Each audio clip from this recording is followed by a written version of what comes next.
Zero tolerance. সত্যি cinema হলে অডিয়েন্সের উপস্থিতি এবং তাদের ভাবনা সত্যি বুঝিয়ে দিচ্ছে অডিয়েন্সও এইটা টলারেট করবে না। হ্যালো বন্ধুরা, এখন আমি ইন্ডিয়ান 2 বা হিন্দুস্তানি 2, যেটা হিন্দি ভার্সন আমি দেখলাম, তার রিভিউ করতে চলেছি। অবশ্যই লিড রোলে কামাল হাসান এবং অন্যান্য আর্টিস্টরা রয়েছে।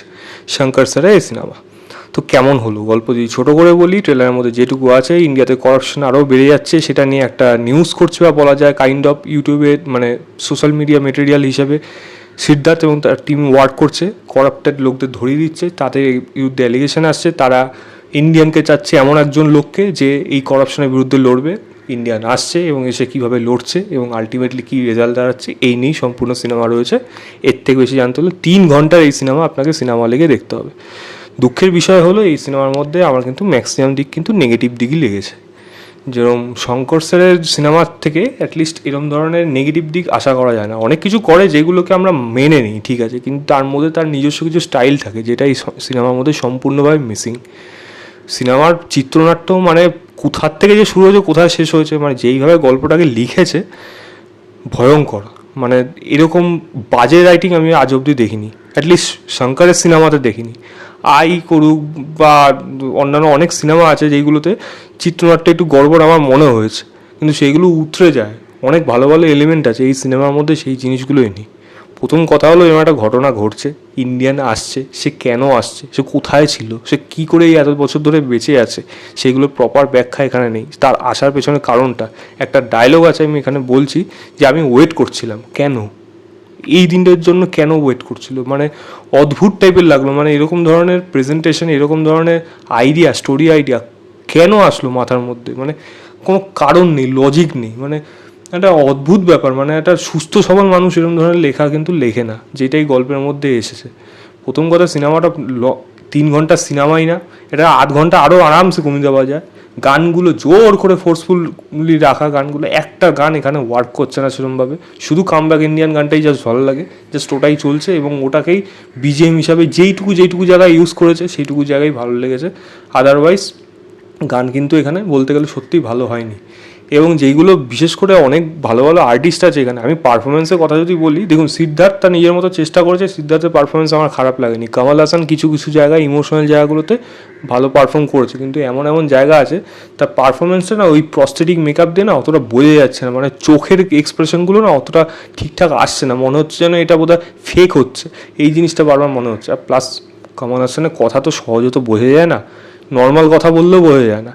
সেখানে এই সিনেমার মধ্যে জোর করে ফোর্সফুলি গুজরাটি ভাষা তাদের মুখ দিয়ে বলানো, অনেকক্ষণ ধরে ডায়লগ দিয়ে যাচ্ছে, প্লাস পাঞ্জাবি ভাষা তার মুখ দিয়ে বলানো, জোর করে টেনে টেনে বড় করছে, সাবটাইটেল হিসেবে হিন্দিতে সাবটাইটেল দিচ্ছে। এত ইনোভেটিভ আইডিয়া দিয়ে না সিনেমা অ্যাটলিস্ট প্যান ইন্ডিয়া অডিয়েন্সকে মানে সন্তুষ্ট করা যায় না।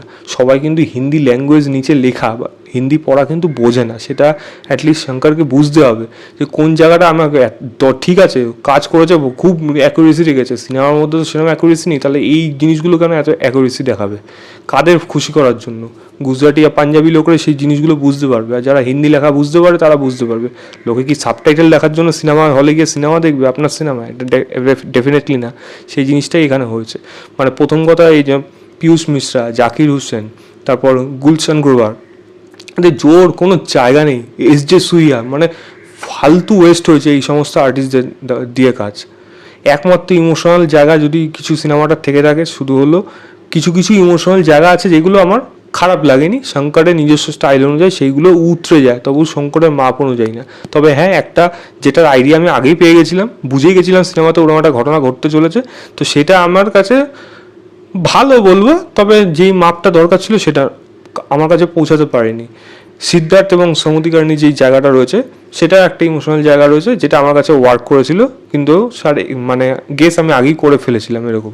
তো এছাড়া আর কোনো ক্যারেক্টার সেরকমভাবে মানে ক্যারেক্টার ডেভেলপমেন্ট নেই। মানে কোন ক্যারেক্টারটা ফিল করবো, কোন ক্যারেক্টারকে হেট করবো, সেই জিনিসটা তৈরি হচ্ছে না। দেখছি ব্যাস দেখে যাচ্ছি, মানে জানি এ খারাপ, ব্যাস খারাপ, কিন্তু ওই খারাপ লোকটার পেছনে যে আমার রাগটা আসবে, রাগটা আসছে না। এখানে সিনেমার মধ্যে অনেক রকম দিক খেলা হয়েছে। ইন্ডিয়ান মানে মানে মানে সেনাপতি ক্যারেক্টারটাকে মানে অ্যান্টি ইন্ডিয়ান ঘোষণা করা, এরকম অনেক কিছু দিক রয়েছে, কিন্তু সেইগুলোর প্রেজেন্টেশন, সেইগুলো লোকের মধ্যে যে ছড়িয়ে যাচ্ছে, সেইগুলোকে যেইভাবে দেখানো হয়েছে, এটা কখনোই বিলিভ করা যায় না। তাই সেই সিনগুলো ওয়ার্ক করে না। সিনেমার মধ্যে অ্যাকশন খুবই কম পরিমাণ রয়েছে, এবং দেখুন অনেক কিছু চেষ্টা করা হয়েছে অ্যাকশন সিন অনুযায়ী, একটা চেস সিন অনুযায়ী অনেক কিছু করা হয়েছে যেগুলো ফার্স্ট পার্টের মধ্যেও ছিল। কিন্তু হ্যাঁ, এই সিনেমার মধ্যে আমি অ্যাকশন আরও বেশি চাইছিলাম, আরও বেশি স্টাইলিশ। শুধু ক্লাইম্যাক্সের একটা ফাইট সিকোয়েন্স আছে, সেটাও যে খুব দারুণ হয়েছে সেরকম আমি বলবো না, সিনেমার বাকি জায়গার তুলনায় কিছুটা হলেও বেটার হয়েছে, ওইটুকু জাস্ট বলা যায়। এবং সিনেমার একটা মিড ক্যারির সিন আছে যেটা ইন্ডিয়ান থ্রি কী গল্প হতে চলেছে এবং এই মানে সেনাপতির বাবার এবং তার মার ক্যারেক্টার ব্যাপারে এখানে একটা আওয়াজ দেয়, যেটা কিছু ক্লিপিংস এখানে দেখানো হয়েছে। এছাড়া সিনেমার মধ্যে যদি ভালো দিক থাকে তাহলে কিছু জায়গায় ইমোশনাল জায়গায় ব্যাকগ্রাউন্ড মিউজিকটা কিছুটা হলেও ওয়ার্ক করিয়েছে এবং এই ইমোশনাল পোর্শনগুলোকে একটু যেন পুশ দিয়েছে। এবং তার সঙ্গে অ্যাকশন সিন, সেখানে মাস মুভমেন্ট যেগুলো প্রয়োজন ছিল সেই জায়গাগুলো কিন্তু মোমেন্টগুলোই এখানে ক্রিয়েট করতে পারেনি। ব্যাকগ্রাউন্ড মিউজিক হয়তো রেডি আছে, কিন্তু সেইগুলো মানে প্রেজেন্টেশন বা বলা যায় এক্সিকিউশন ওয়াইজ সেগুলো একেবারেই ওয়ার্ক করেনি। তাই ব্যাকগ্রাউন্ড মিউজিক আমি হয়তো ঠিকঠাক বলে দেবো, কিন্তু ভিজুয়াল প্রেজেন্টেশন সেটা আমার কাছে ইমপ্রেসিভ আমার কাছে লাগেনি। সিমিলারলি এখানে ডায়লগ, আগেরটার মধ্যে কত পাওয়ারফুল ডায়লগ ছিল, এই সিনেমার মধ্যে সেই পাওয়ারফুল ডায়লগগুলোই মিস করছি।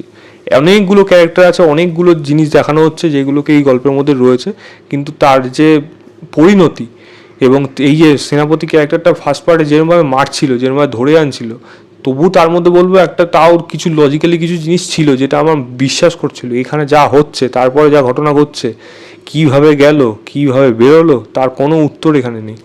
যেমন ধুম সিনেমায় ঋত্বিক রোশন চুরি করে বেরাচ্ছে, বাট ঢুকলো কীভাবে তার কোনো উত্তর নেই আপনার কাছে, যে জলের তলাতে ঢুকেছে, ঢুকে ওখানে মূর্তিও দাঁড়িয়ে পড়েছে এরকমভাবে।